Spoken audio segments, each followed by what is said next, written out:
Can everybody hear me okay? Great. All right. So, I'm going to open this up by asking a very general question. How many of you know how to do analysis? Okay, everybody should.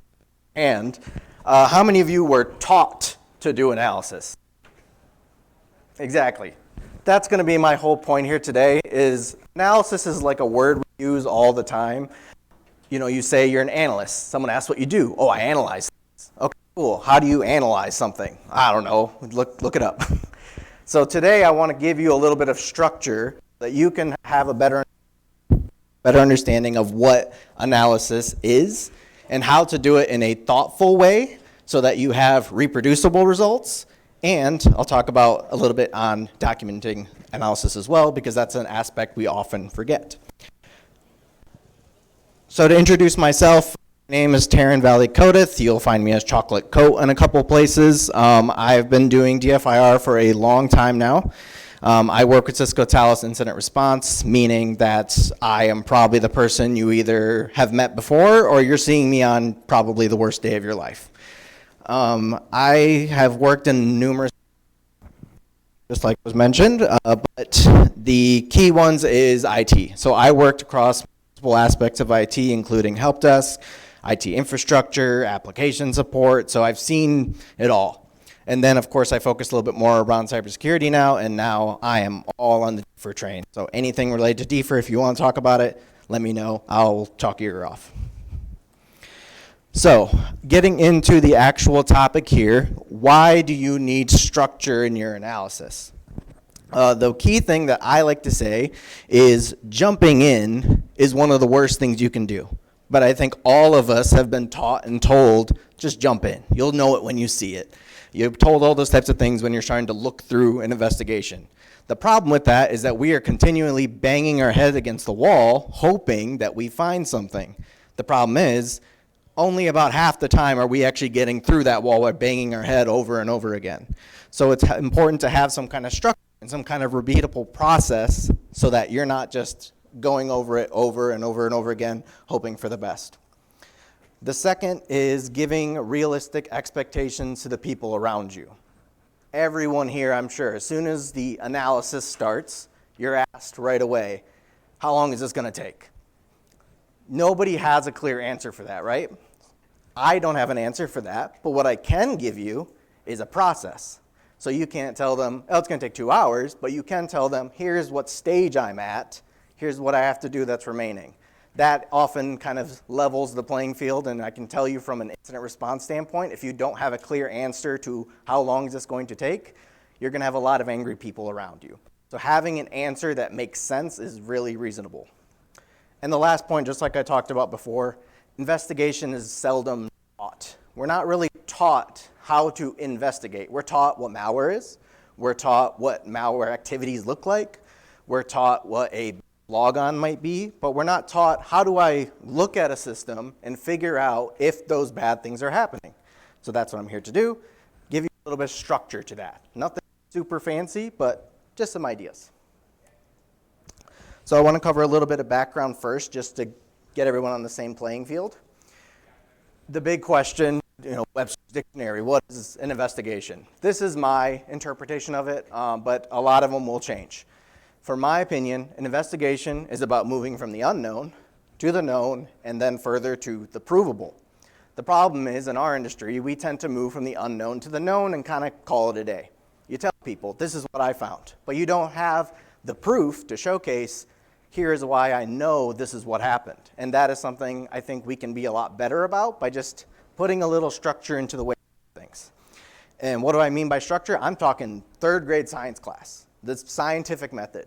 There's a reason it exists, there's a reason it's still used, and everything when it comes to IT and security is very much scientific. We all do this: observation, question, hypothesis, answer, conclusion. Nothing super complex. The idea is to use that in the forefront of your mind. So instead of saying, let's go look on the system and see if anything's bad, we'll make an observation. Hey, we saw a weird logon. You form the question. Is that logon expected? You form a hypothesis. I don't think it is. Then you get your answer. Yeah, it was actually expected. Your conclusion, it was not a bad logon.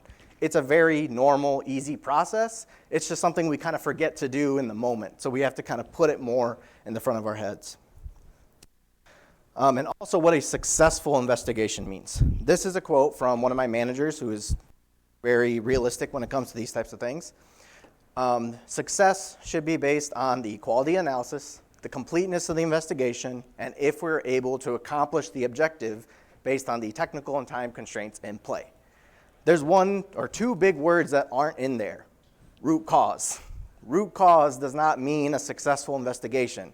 A lot of times that is what people deem to be a successful investigation. Did you get all the answers? Do you have a complete picture? But in reality, your success should be determined by if you perform to the best of your abilities and you use those technical and time constraints in play, did the best you can. If you can say that, that's a successful investigation. So I think we kind of need to give ourselves a little more pats on the back when we do these types of things because it leads to more burnout. When we say, I want root cause to be what my success is, I can tell you the amount of investigations I've worked, probably 10% of them, I have a true root cause. So did I fail the rest of the time? No. I did what I could and found the answers I could and provided the results that were most meaningful. MITRE. I'm sure most people here probably know what MITRE is. If you don't, this is probably one of the first things you want to look into as someone working in cybersecurity. MITRE does a fantastic job of just basically telling you what do adversaries do. If you've heard the term TTPs before, that's kind of where this comes from. Tactics, techniques, procedures. A tactic being the adversary's goal, the technique being how they actually achieve their goal, and the procedures being the actual implementation of those techniques. You'll be surprised how much detail they actually put into it. You can see they get down to the command line for specific, a lot of reference points as to how things need to proceed. So I would highly, highly recommend you use them, and you'll probably see me talk about it. And then the incident response lifecycle. So I'm not necessarily meaning for this to be only regarding DFIR, but I'm obviously heavily biased, and that's probably where a lot of this is going to lean. But this is ideally for any type of investigation. But if you're here with cycle, you can see we're going to be probably focusing a lot around the second point, detection and analysis. If you want to talk about the other ones, let me know. I have lots of thoughts, but I'll save that for another time. So the main thing I want to talk about here is the analysis flow. I tried my best not to come up with anything overly complex and just keep it very, very simple. I think most of us remember, probably in elementary school, to keep it simple, stupid. It works. It's very effective. I often get very confused by all the terminology and buzzwords that we use in this industry, and it just creates a lot of complexities. So I try to keep it very simple here. And you can let me know if it's not simple enough and I can dumb it down even more, but I think I did as much as I could. So it comes down to 5 steps, and I promise you I didn't make it into an acronym on purpose. What is it? IFCTE, so IFCD. You can call it IFCD if you want, but it's not really an acronym. So the first one is investigation strategy, and I'll dive into what each of one of these means, but the idea is forming a plan before you actually jump in. Next one, what do you do with your findings? After that, how do you correlate them?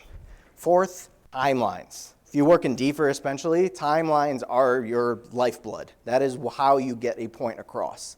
And lastly, enrichment, because intelligence is getting better, so there's no reason that we shouldn't be using it.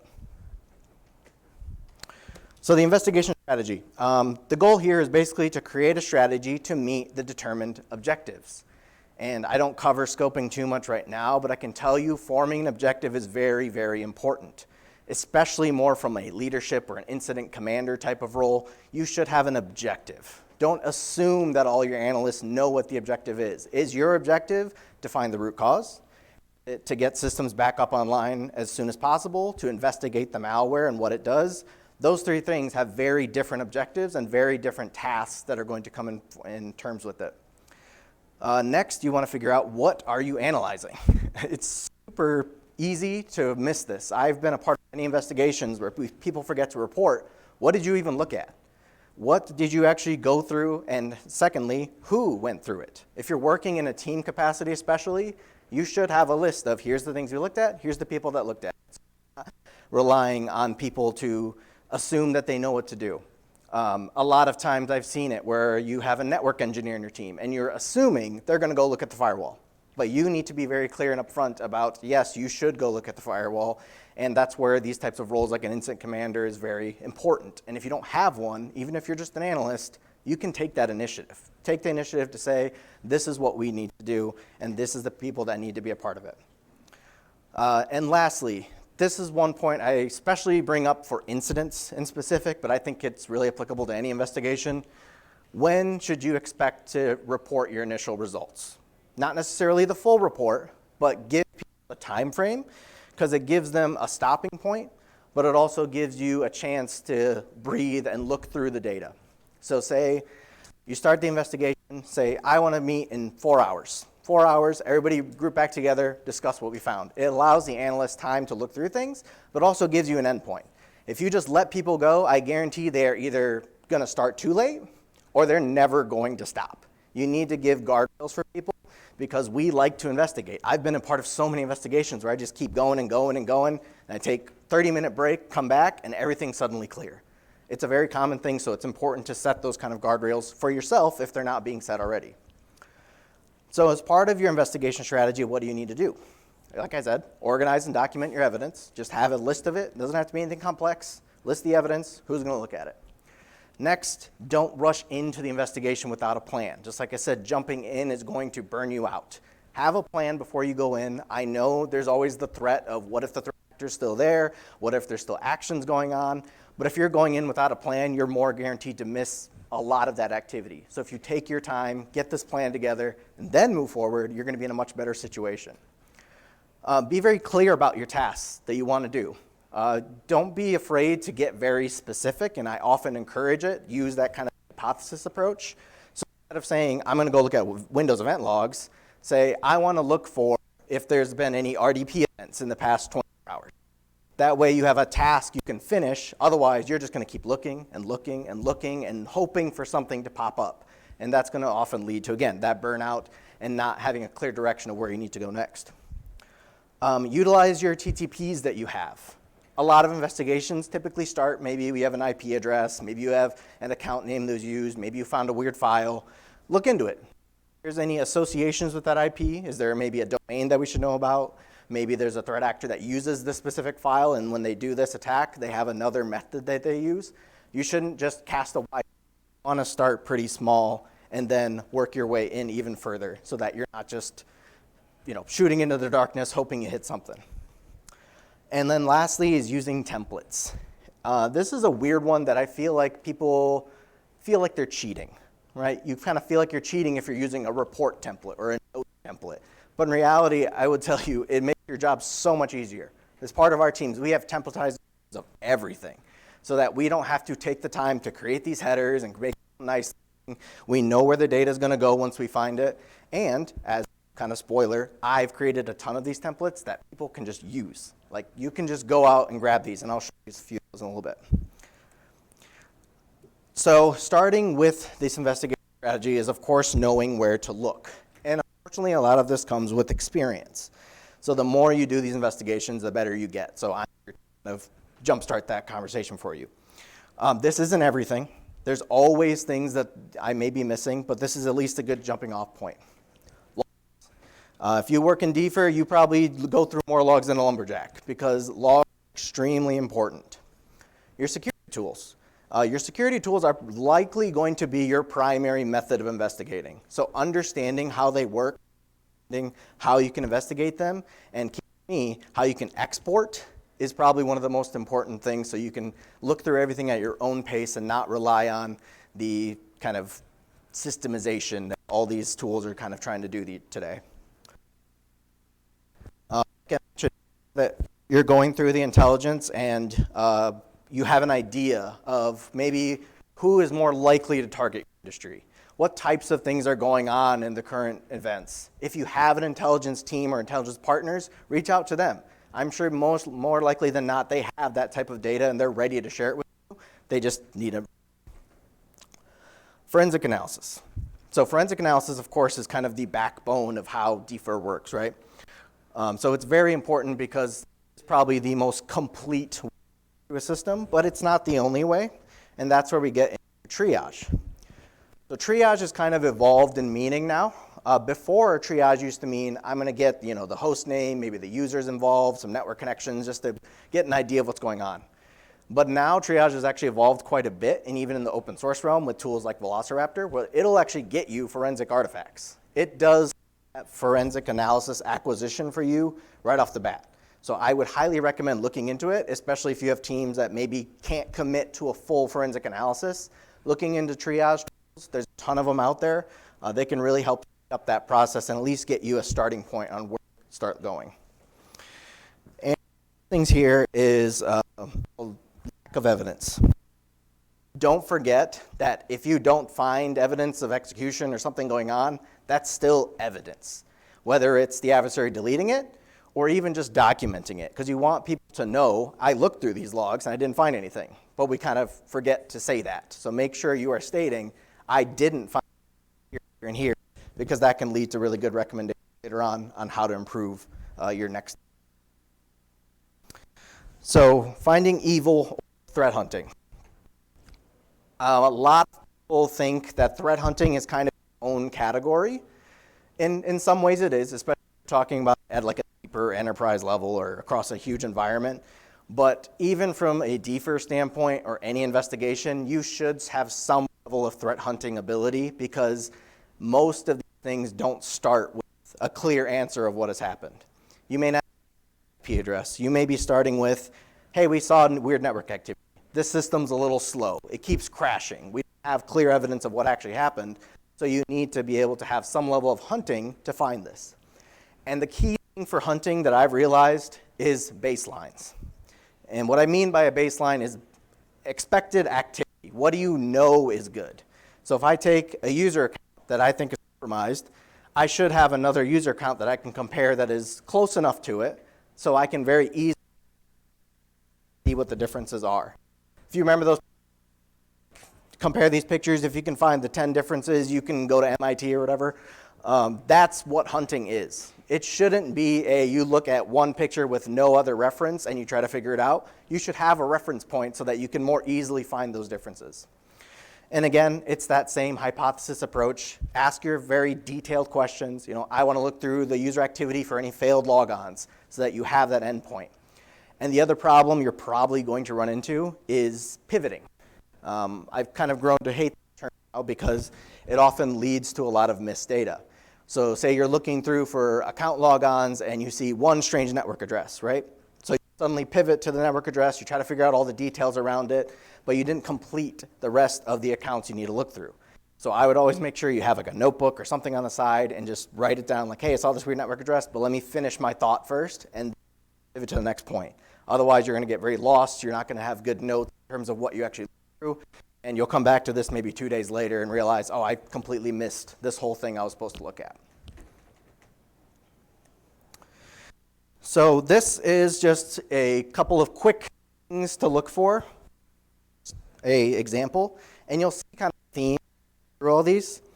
I say rogue connections, unusual processes, rogue accounts. And the reason I do that is for the same thing I talked about with threat hunting. In order to establish what is rogue or unusual, you need to know what is good. So it's almost impossible to say this is a rogue account if you have no idea what the normal accounts are. So the whole point is basically to have asset management or some level of understanding of what your baselines are. That way, when you go into this hunting aspect, you know, I've seen this process before, that's normal, it's existed in the environment forever, but this one's very new. I've never seen that before. Let's investigate that one. So this is the template that I was talking about. It's just a quick, very easy note-taking, report-like template. I have a ton of them available. They are on my GitHub. You can go download them and use them however you want. This is just so you have a starting point. I just want people to document more, that's all. So please go out and use these. I'll show the link kind of at the end as well. So now we're at the point where we have findings, right? You're looking through, you find things, and the way to identify a finding, honestly, is when your heart rate starts jumping up. That's how you have something. Or if you find something and you're not really sure what it is. So what do you do with findings? What do you do when you find something? I always recommend listing these 5 things, just to keep it very simple. the timestamp, hopefully in UTC, the source, where the actual data came from, be more important later on, a brief description of the event. You can think of this as just write a sentence. What am I seeing in front of me right now? Give good context. If you're looking at a network connection, understand the context around it. What user was logged in at the time of this network connection? Was there any processes that were running at the same time? Is this going from one VLAN to another specific VLAN that it shouldn't be able to communicate? That type of context is going to help people understand when they read through your notes, and honestly for yourself too, so you remember exactly why you out. And then the last one is code, which is essentially just a snippet. I am a big believer of taking either a screenshot, copy and pasting logs, whatever you got to do to get a copy of what you found and put it right in your notes, because you don't want to keep going back and forth and go back into your security console and try to find that weird, process that you located. Just get a copy of it, have it right in your notes, you're good to go. And I always recommend writing your notes in a report format. It's a lot to ask for, I know. Better at it, the more you do it. And what I mean by report format is essentially just a sentence. Don't write just the IP address, because then you're going to come back days later and realize I have no idea what this IP address is. So write it as a sentence. We noticed this time while from this system. That way you have all the additional context right there. It's all written out. You don't have to guess on what exactly your was when you got it. And for the audience, think about who is going to be looking at your report. Is it CISOs? Is it more technical team members? And make sure that you utilize that knowledge that they have. Don't always rely on your knowledge, rely on what they might know. Do they know what Mimikatz is? Do they know what even process is? You might need to take a little bit of time to just explain that very briefly, just so they have context as to what exactly it is and why you think it's bad. Not just it's bad, why do you think it's bad? And then UTC, that's just everything. Now, correlation. So you have your findings. We'll say, I got 15 findings. I got a lot of bunch of good data ready. What do I do with it? Correlation's probably the key thing. And ideally, recorded the timestamps, it's as simple as putting it in time order. It's nothing complex. Just put it in time order. See, is there a puzzle that's forming? Am I seeing a series that seem to be leading to something else? This is also a really good time to start extracting indicators. And I'll talk about what I mean by indicators in the next one, but take out key pieces of information so that you can use that to search wider across your environment. So don't just think this only happened on the things I've seen. Don't forget to look across the environment. There might be a little bit more, and that's where things like Yara and Sigma, those types of rules are really helpful, but you still need a list of indicators. So when I say indicators, I essentially mean these four subjects: network, file, and identifiers. Network being domains, IP addresses, things like that. File being the file names, file paths, hashes, accounts, see which accounts are being used or maybe or specific actions around them. And then identify that additional context. Which hosts are involved? Is there any trends I'm seeing in the type of execution? Is there anything that is standing out in terms of this keeps happening over and over again, so I'm going to group these things kind of together. The other thing you want to do is if you have an intelligence team or you even just work with an intelligence partner, bring them in. Ideally, you want to bring them in very early because they are a fantastic resource. They are essentially doing this for you. If you can hand these indicators to an intelligence team, they're going to get so much more data than you thought was possible and give you much more context as to what is important. And it's very helpful to keep this list as just a quick search list. So you can think once you have your list of indicators, all right, let's throw that in our EDR. Do we see this anywhere else? Let's throw that in our SIM and see, do we find this anywhere else that we need to be aware of? It helps kind of expand that scope, so it's not just limited to what you've already looked at. You can look beyond it. So next is simplify. I used to call this normalize or something like that, but now I'm trying to simplify it. So it's just simplify. And the idea here is consistency. The one I obviously love, ISO 8601 using UTC, so you have very consistent timestamps. I know you think everything should be in the correct time zones, but they never are. So just go to UTC, I promise you, it'll be so much easier. And the second part that really annoys me is using consistent terminology. every tool has a different word for the exact same thing, and it's super frustrating. Connected IP, I believe that's from Palo Alto, and source network address, that is from Windows Event Logs. Essentially, they mean source IP. So be very consistent in your terminology. Go through it. Use the same terminology every time, because I guarantee you, maybe a CISO or a CIO is going to see that, and they're going to be like, oh, so these are two separate things, and you have to kind of go through the explanation. So use that consistent terminology so that it's very clear about what you're talking about. And again, write it like you're writing it for someone who doesn't know what your job is. That doesn't mean you have to explain every little detail. It doesn't mean you have to include references, but it just allows you to think, okay, if I say a source network address, do they know what that means? Do they know what an IP is, or do I have to kind of take some time to explain it? Because then you're preparing yourself not only in the report, but when you inevitably come across that situation and you need to talk with them about it, you have an answer ready to go. You don't have to rely on going back and trying to fish out what the exact definition of an IP is. Now we're talking about creating a timeline. So timelines are very, very important to defer.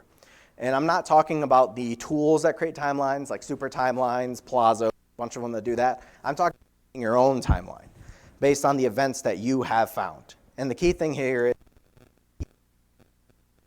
findings and how you organize them in a way that is very easy to understand visually, because that is going to help get other people to understand what it is that you found. You want your notes. They're really good. They're great for the technical people, and they're great for yourself. But you still need an easy kind of visual companion to just quickly showcase, here's what I found. This gets the point across. So what do? You use Excel, honestly. Excel is probably one of the most common tools I use. You utilize the timestamp, the host, where it came from, the source, event type. Think of this as just like a 2-word description of what it is. Like if you saw an unusual logon, it would literally the description being that sentence you already wrote in your notes, just over. And another I like to include here is MITRE. MITRE is a great way to kind of standardize the language. So they have a lot of techniques for things like the account logons or specific actions that an adversary do. So if you can match it to MITRE, it's great. If you can at least get a tactic to say, yeah, this is persistence, or we believe this is initial access, it's a good way to convey the point and showcase events that an adversary may be. And another template. So guess what? You don't have to make this yourself. It's a template, freely available. Just go download it and start using it. That's all I'm going to say. That one? Quick check here. Check. Nope, sure. I can just take the mic if you want. Gotcha. No, you're good. All right. And actually, we're kind of getting close to the end here anyway. So enrichment. I always tend to save this kind of towards the end, just because it's hard to do a lot of enrichment while you're going through the process, because you're finding more and more data. From an IR perspective, if you have an intel team, of course, you're going to help fill in those blanks as you go. But from our side, from the IR standpoint, once you kind of have this list of ideas, you have this timeline of events, you have all this data, now just do that second. Let's look through all those IPs that we found. Let's look through all those accounts that we found and see, is there any other correlations? Maybe when you check on MITRE or you check in virus total, anything like that, you check on IP, you see, oh, there's comments about people saying this IP is actually used the specific execution.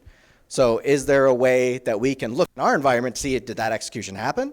Is there something else that we need to be hunting for? It just kind of fills in those blanks to make sure you're not missing anything. And again, if you have an intelligence team or partner, ask them. They will probably be able to do this for you very, very easily. And this is not, of course, not meant to be an exhaustive or comprehensive look. If you intel, you probably have a much better idea of how to do this than I do. So rely on those folks to do those actions. All right, so now I want to showcase kind of the summary of what you have done, because I don't want to just explain a process for you and you think, I got to do this process. You have to get something out of it, right? So if you follow these steps, I can at least guarantee you get these 3 things. A report. The reason I'm saying you should take those notes as early as possible and write it as a report, because you have a report that is 80% complete. All you have to do is make a few edits, maybe add some graphics or something, but it's basically all there. And you didn't have to do much else. You don't have to wait that 3 days later where someone asks you, hey, I need a report to remember all the tasks that you did. You did it along the way. This is also a document that you can speak to, because when you inevitably are talking and debriefing with your team, hey, this is the things that I found, our memory sucks. It's not good. We won't remember all the things we need to talk about. So if you can write it out as if it's a report, you're essentially reading off of it, it'll trigger those memories, and you're going to be much better at presenting what you want to know. There's a reason when I'm presenting this, I have a lot of words up there, is because I don't remember everything. I just have points to help me very effectively communicate what it is that you found. Second is the timeline.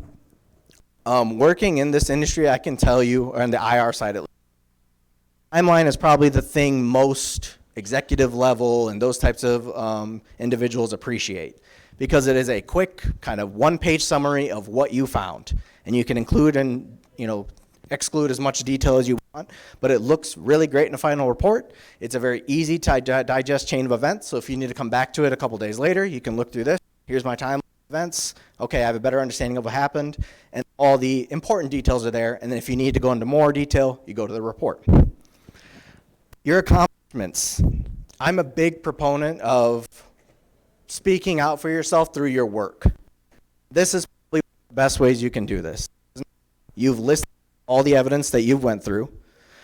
You have proof of how much data that you actually worked through and all the things that you found. And these types of notes are going to kind of encourage of note-taking for other people around you.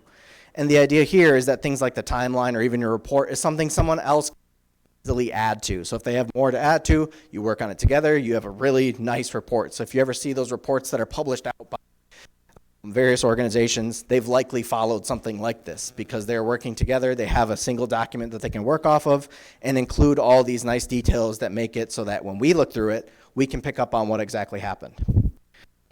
And the last thing that I will say is these types of things is what gets you promotions.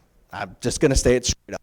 Because when you go through investigation like that and say, yeah, I went through investigation, I saw this crazy ransomware, and someone asks you, like, oh, cool, can you kind of explain it? You're relying on your memory.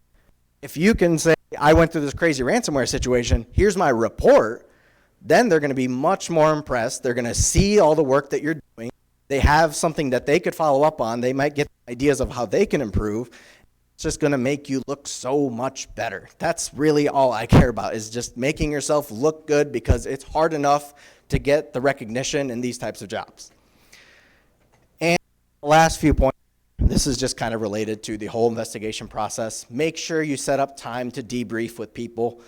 I know a lot of this talked in a way that you're doing a lot of these actions, but realistically, this should be done as a team. And if it's not done as a team, at least time to talk with them, to showcase what you found, at least keep them aware. That way, if they want to contribute more, they can, and you're, again, just showcasing all the talent and work that you've put into this. I think we've all heard the term, incidents are great drivers for change. I think you can take that one step lower. Any documented investigation is a really good driver for proof of where you didn't maybe get evidence from. You have proof that that tool that you thought was going to work really well didn't work so well. This is a really good way to showcase what exactly you need to do.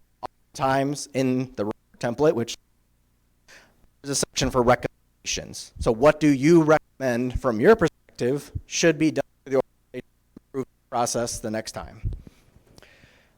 And the last thing here is just taking a breath and patting yourself on the back. I can tell you the first incident or major investigation you go through is going to be rough. It's going to be really hard. You're going to feel like you missed a lot of data, and that's normal. Like that's how it's supposed to go. This is supposed to help you at least have some kind of path to go through that, so that you're not just running around with your head cut off thinking that you're going to find all the data. So make sure you know your limits, you ask for help, you have a nice process set up, and you just go through it. Repetition is key. I mean, you think about a great athlete. Michael Jordan wasn't good the very first time he shot a basket. No, he did it over and over and over again. He practiced over and over again, and that's when he began to that professional level. So using things like CTFs, like all these other available resources we have, talking to individuals, coming to these types of events, that's what's going to make you better. You're not going to knock it out of the park the first time, but maybe I give you a little bit of a pedestal here to get you in a better situation. Okay, there's the link. I know everybody was asking. My GitHub is chocolate coat is my handle. You'll find it under DFIR templates. If you ever need it again, just let me know or ping me. Cybercoat on Twitter, chocolate coat basically everywhere else because someone stole chocolate coat and won't give it up on Twitter and it makes me mad. I have a blog where I talk about all this type of stuff in more detail. So if you want to read up on that, I'm sure pretty much everything I talked about here I have written about, and including a lot more.